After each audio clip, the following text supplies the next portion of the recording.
It can happen.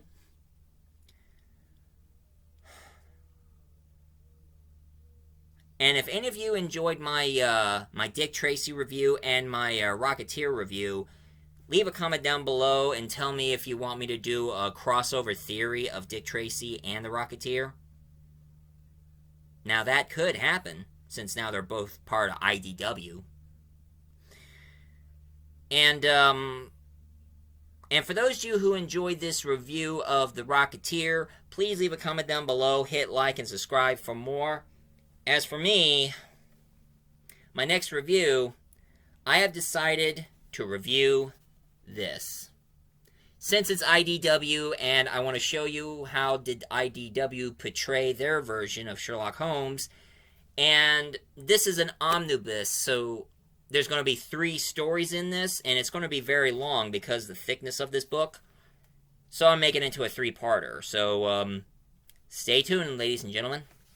And this is Michael A. Grimm, a.k.a. the Multi-Voice, telling you, I remember so I can jog your memory.